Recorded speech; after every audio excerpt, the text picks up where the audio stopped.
এই 36 দিন আমরা ঠিক করব, আমাদের জুলাই সনদ ঠিক করব, আমাদের অপ্রাপ্তিগুলো দূর করার জন্য আমরা চিন্তা করব। 90, 71 এবং 24 এই 3 গণ অভ্যুত্থান, গণসংগ্রাম, লড়াই সংগ্রাম, মুক্তিযুদ্ধ এবং আমাদের রাষ্ট্র সংস্কারের যে স্বপ্ন, এই স্বপ্নকে একীভূত করে আমরা নতুন একটা বাংলাদেশ গড়ার জন্য একটা প্রত্যাশা, অঙ্গীকার ঠিক করব এবং ঠিক করে আমরা আগামী ফেব্রুয়ারির মধ্যে যে নির্বাচনের রূপরেখা ঠিক করা হয়েছে, এই ফেব্রুয়ারির মধ্যে একটা সুন্দর নির্বাচন করে আমরা নতুন করে যাত্রা শুরু করব। এটা হচ্ছে এবি পার্টির প্রত্যাশা। আমরা কারো বিরুদ্ধে নই, আমরা কাউকে সমালোচনা, অপবাদ, অপমান করার পক্ষপাতী নই।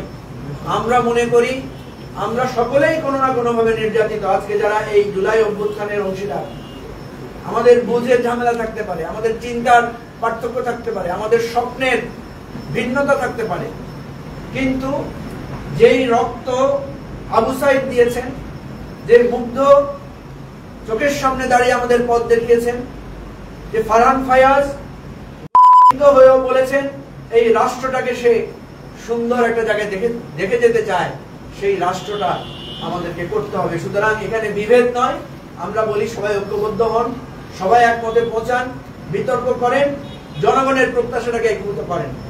আমরা যে 36 দিন ব্যাপী আমরা যে কর্মসূচি নিয়েছি, সেই কর্মসূচির মধ্যে আমরা সকল শ্রেণী পেশাকে অন্তর্ভুক্ত করার চেষ্টা করেছি। যেই ছাত্ররা প্রাইভেট ইউনিভার্সিটির ছাত্র, পাবলিক ইউনিভার্সিটির ছাত্র, কলেজের ছাত্র, স্কুলের ছাত্র ছাত্রীরা আন্দোলনে অংশগ্রহণ করেছে, তাদের সাথে আমরা মত বিনিময় করব। যে শহীদ পরিবারের আছে তাদের সাথে আমরা কর্মসূচি রাখবো, যে আহতরা হয়েছে তাদের সাথে কর্মসূচি রাখবো, যারা চিকিৎসা দিয়েছেন, যে আমাদের ভাই বোনেরা সেই সময়ে, তাদের সাথে মত বিনিময় করব। যারা আইনি লড়াইয়ে সাহায্য করেছেন তাদেরকেও আমরা এই 36 দিনের অনুষ্ঠানে অংশীদার করব। যারা জেলে গিয়েছিলেন, যারা নানাভাবে বিদেশ থেকে, প্রবাস থেকে আমাদেরকে সাহায্য করেছেন, তাদের সাথেও আমরা একীভূত করব। যে প্রবাসী আমাদের কূটনীতিকরা, আন্তর্জাতিক মহল আমাদের আন্দোলনকে সাপোর্ট করেছেন, তাদেরকেও আমরা এই 36 দিনে স্মরণ করব। বিশেষ করে 36 দিনে আমরা স্মরণ করব আমাদের নারী ভাই, নারী বোনদেরকে, যারা সম্মুখ সারিতে থেকে এই 36 জুলাইয়ের বিজয় এনে দিয়েছেন। তো আমাদের এই 36 দিনব্যাপী কর্মসূচি নেওয়ার জন্য আমরা ইতিমধ্যে অনেক মিটিং করেছি, আমরা একটা কমিটিও করেছি। এখানে আজকে আমাদের সকল কমিটির সদস্যরা উপস্থিত আছেন। আমাদের সেই কমিটির আহ্বায়ক হচ্ছেন আমাদের দলের সম্মানিত ভাইস চেয়ারম্যান লেফটেন্যান্ট কর্নেল অবসরপ্রাপ্ত জনাব দিদারুল আলম। আমি আপনাদের সামনে ওনাকে বলবো আমাদের যে 36 দিন ব্যাপী যে কর্মসূচি, সেই পরিকল্পনাটা উনি একটু আপনাদের সামনে একটু পড়ে শোনাবেন। প্রধান নেতা এক রাষ্ট্রসভা অধিকারের সংগ্রাম শীর্ষক চিত্র প্রদর্শনী হবে 2 জুলাই হতে 13 জুলাই পর্যন্ত। এটা কনস্ট্রাকটিভ থাকবে, এটা আমাদের যে বিজয় 71-এর এই লোকেশন থেকে, এবং আমরা বিভিন্ন জায়গাতে সেটা প্রদর্শনী করব। 14 জুলাই সোমবার বিকাল 4টা আমাদের বিজয় 71-এর আমি কে তুমি কে, রাজাকার রাজাকার, কে বলেছে স্বৈরাচার স্বৈরাচার, শেখ হাসিনা পালায় না, গুলি শুদ্ধ পালায়, গোষ্ঠী শুদ্ধ পালায়।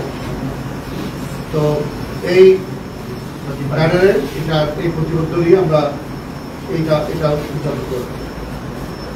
15 জুলাই মঙ্গলবার ছাত্রলীগকে আন্তর্জাতিকভাবে সন্ত্রাসী সংগঠন ঘোষণার আহ্বান জানিয়ে জাতিসংঘ বাংলাদেশ মিশনে আমরা সার্বজনীন প্রদান করব। 16 জুলাই বুধবার রংপুরে শহীদ আবু সাইদের কবরে দোয়া ও দুস্থদের মাঝে খাবার বিতরণ, এবং ফেরিতে ছাত্রলীগ ও পুলিশের যৌথ হামলা নৃশংসতা স্মরণে কালো পতাকা মিছিল করব। আমরা এটা 16 জুলাই বুধবার এটা হয়ে গেল। তারপরে 17 জুলাই বৃহস্পতিবার আমরা ইন্টারনেট বন্ধ করে আন্দোলন ও গণহত্যা ব্ল্যাক আউট স্মরণে প্রাইভেট বিশ্ববিদ্যালয়গুলো শিক্ষার্থীদের প্রতি শ্রদ্ধা ও সংহতি জ্ঞাপন করব। ঢাকার প্রাইভেট বিশ্ববিদ্যালয় ক্যাম্পাসগুলোতেও গণসংযোগগুলি প্রেরিত করবেন। তারপরে আমরা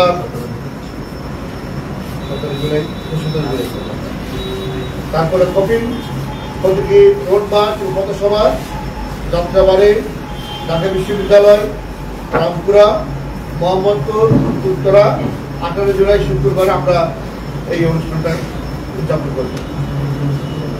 19 জুলাই শনিবার হেলিকপ্টার থেকে গুলি করে নির্বাচনে মানুষ হত্যার বিভৎসতা স্মরণে আমরা মৌন মিছিল করব। 20 জুলাই রবিবার প্রবাসীদের রিপিটেড শাটডাউন কর্মসূচি স্মরণে আলোচনা সভা করব। এখানে আমাদের পার্টির পক্ষ থেকে লন্ডন, দুবাই, মালয়েশিয়া শাখা এবং অন্যান্য শাখা সংগঠনে এটা আমরা পালন করব। আমরা 21 জুলাই সোমবার এই বিজয় 71 থেকে গণঅভ্যুত্থানে অংশগ্রহণকারী আলেম ওলামাদের প্রতীকী সম্মাননা প্রদান ও সম্বর্ধনা প্রদান করব। 22 জুলাই মঙ্গলবার চট্টগ্রামে আমরা চট্টগ্রামের শহীদদের স্মরণে সমাবেশ ও মিছিল করব। এখানে চট্টগ্রামের মহানগর এবং চট্টগ্রাম জেলা কমিটি তারা এটা নিয়ে কাজ করছে।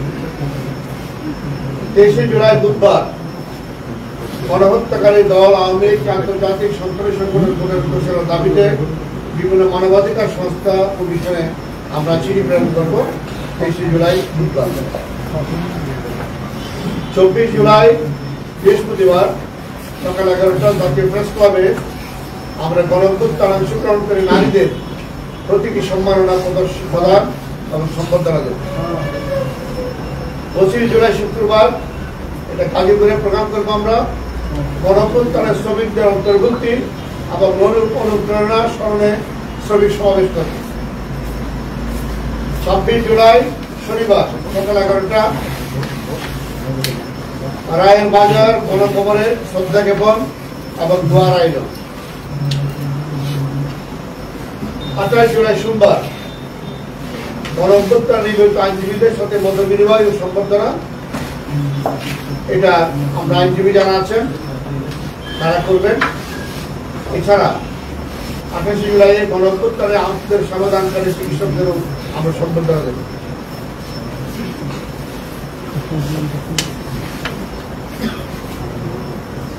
30 জুলাই বুধবার আহত বন্ধুদের সাথে আমরা মত বিনিময় করব এবং তাদেরকে আমরা সম্বর্ধনা দেব। 31 জুলাই বৃহস্পতিবার গণঅভ্যুত্থানে নিবেদিত শিল্পী, সুশীল সমাজ এবং গণমাধ্যম কর্মীদের সম্মানে আমরা একটা চা চক্রের আয়োজন করব এবং তাদের সাথে আমরা মত বিনিময় করব। কারারুদ্ধ নেতৃবৃন্দকে আমরা সম্বর্ধনা দেব 1 আগস্ট শুক্রবার।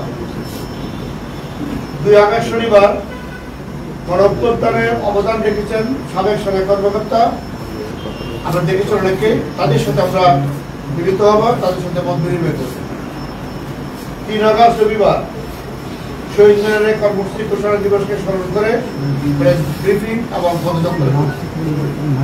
4 আগস্ট সোমবার বিকাল 4টায় এই বিজয় একাত্তর ছত্রে গণপ্রতিরোধ স্মরণে জাতীয় পতাকা মিছিল করব।